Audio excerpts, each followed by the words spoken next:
अस्सलाम वालेकुम प्यारे व्यूवर्स, अल्लाह पाक सबको खुश और आबाद रखिए। वेलकम टू माय चैनल रोशन पाक कुकिंग। आज हम सीखेंगे कि रफ़ान कस्टर्ड किस तरह से बनाया जाता है। बहुत ही इजी रेसिपी है, तो अपनी रेसिपी स्टार्ट करते हैं। सबसे पहले जो हमें चीज़ें चाहिए वो देख लेते हैं। सबसे पहले हमें चाहिए रफ़ान कस्टर्ड पाउडर। मैं ये वनीला फ्लेवर ले रही हूँ, आप अपनी मर्ज़ी का फ्लेवर ले सकते हैं।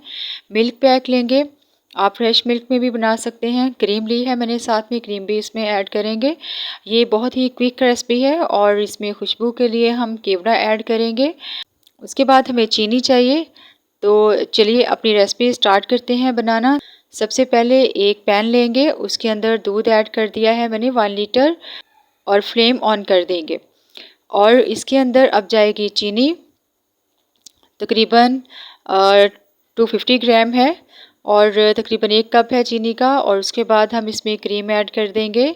ये बहुत ही मज़ेदार सा यम्मी सा कस्टर्ड तैयार होता है, जिसको खाकर आपके घर वाले आपके हाथ चूम लेंगे। ये इतना मज़े का कस्टर्ड बनता है और बहुत ही क्विक रेसिपी है। अब हम इसको अच्छे तरीके से मिक्स करेंगे और इसे बॉयल आने तक पका लेंगे। तो बॉयल आ चुका है, दूध पक चुका है। अब हम इसमें खुशबू के लिए 1 टीस्पून केवड़ा ऐड कर देंगे। तो इसको थोड़ा सा और पकाएंगे यहाँ तक कि इसको बॉयल आना शुरू हो जाए। जब तक दूध को पकने देते हैं तब तक हम इसके अंदर मटेरियल जो ऐड करना है वो रेडी कर लेते हैं। मैंने 1 कप दूध का लिया है। इसके अंदर मैं रफ़ान कस्टर्ड ऐड कर दूंगी वनीला फ्लेवर में। रफ़ान कस्टर्ड के व्यूवर्स मैं इसमें 6 टेबलस्पून ऐड कर रही हूँ। 1 लीटर दूध है, इसके लिए हम 6 टेबलस्पून यूज़ करेंगे। तो अब हम इसको अच्छे तरीके से मिक्स कर लेंगे। तो पाउडर दूध में अच्छे तरीके से मिक्स हो चुका है। दूसरी तरफ दूध में भी बॉयल आ चुका है। अब हम इसके अंदर ये मटेरियल डाल देंगे, थोड़ा थोड़ा करके डालेंगे और इस दूध के अंदर चम्मच चलाते जाएंगे। अगर आप चम्मच नहीं चलाएंगे तो इसमें गुठलियाँ बन जाएंगी और ये ख़राब भी हो सकता है। तो आपने आहिस्ता आहिस्ता इसको डालते जाना है और इसका चम्मच चलाते जाना है।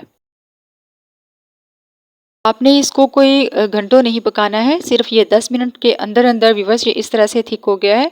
बस इसको मज़ीद गाढ़ा नहीं करेंगे। अब हम इसको एक बाउल में निकाल लेते हैं और इसको ठंडा कर लेंगे। कस्टर्ड को हम रूम टेम्परेचर पे ठंडा कर लेंगे और उसके बाद मैं एक छोटा बाउल लूँगी, उसके अंदर मैं थोड़ा सा कस्टर्ड निकालूंगी और इसके अंदर कुछ जेलीज ऐड करूँगी। आपको जो भी फ्रूट पसंद हो, ड्राई फ्रूट या फ्रेश फ्रूट, आप जो भी इसमें ऐड करना चाहें आप वो यूज़ कर सकते हैं। तो मैंने इसमें जालिस डाली। अब गार्निश के लिए मैं इसके लिए बादाम यूज़ कर रही हूँ बारीक कटे हुए, और थोड़ा सा कस्टर्ड और उसके ऊपर डालूंगी और इसको तकरीबन हाफ़ आवर के लिए फ्रीज़र में रख दूँगी ठंडा होने के लिए।